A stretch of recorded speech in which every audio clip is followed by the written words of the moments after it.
Сәлем достар, менің атым Ержан. Мені өте сирек көрсеңіздер де дауысымды күнде естисіздер. Осы шығарылымда осыдан шамамен 10-15 жылдай бұрын басымнан өткен мистикалық оқиғаны айтып бергім келеді. Шамамен 2007 жылдың жаз айы болатын. Қызылорда қаласында мектепте оқитынмын. Қателеспесем 6 немесе 7 сыныпта оқитын кезім еді. Бірде шілде айында үйдегілердің барлығы атамыздың туған күніне кетіп қалды. Мен үйді күзетіп жалғыз қалдым. Жер үйде тұрамыз. Отбасымызда 2 ғана ағайындымыз. Үйдегілер келгенше есіктің алдындағы тапчанға төсек салып қойдым. Дала тым қараңғы еді. Үйдегілер сол кездегі ең қымбат телефон Samsung D600 деген телефонды сатып алып берген болатын. Телефонның қызығынан шыға алмай сол тапчанда отыра бердім. Кенет үйдің маңында бір түрлі дыбыстар шыққанын байқадым. Сол сәтте телефонымның да қуаты бітіп, сөніп қалған болатын. Тапчан үйге қарама-қарсы кіші сарайдың жанында орналасқан. Үйге кірейін десем, дала тым қап-қараңғы әрі белгісіз біреулердің жүрген дауысы да естіле берді.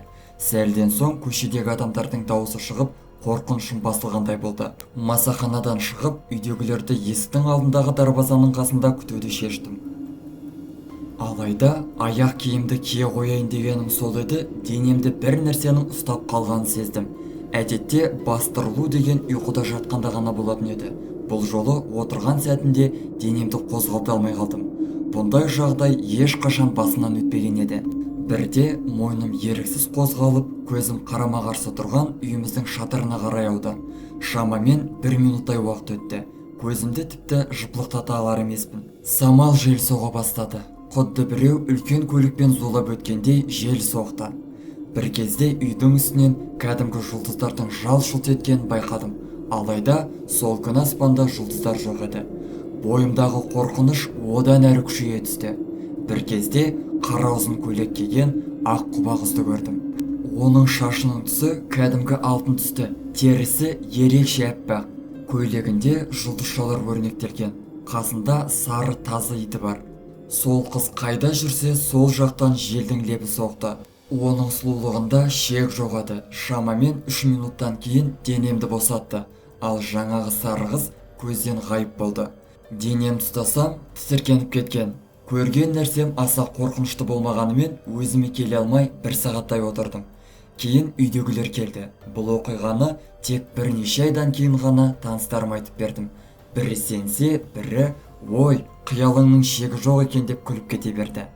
Бірнеше жылдан кейін Темірбек Жүргенов атындағы өнер академиясына оқуға түсуге келгенімде, оқуға түсуге келген талапкерлермен жақсы араласып кеттім. Олардың арасындағы бір жігіт намаз оқитын және осындай нәрселер жайлы көп білетін болып шықты. Осы басымнан өткен оқиғаны айтып бергенімде, ол маған бұл перінің қызы деп кесіп айтты.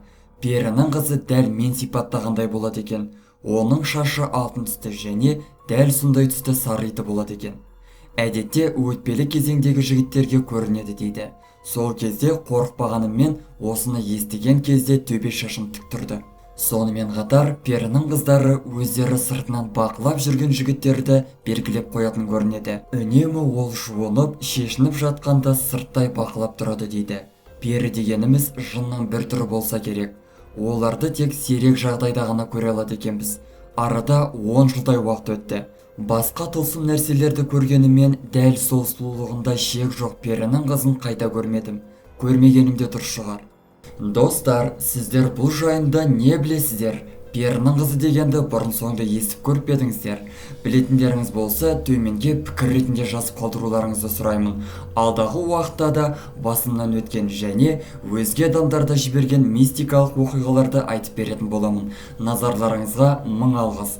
Аман, сау болыңыздар.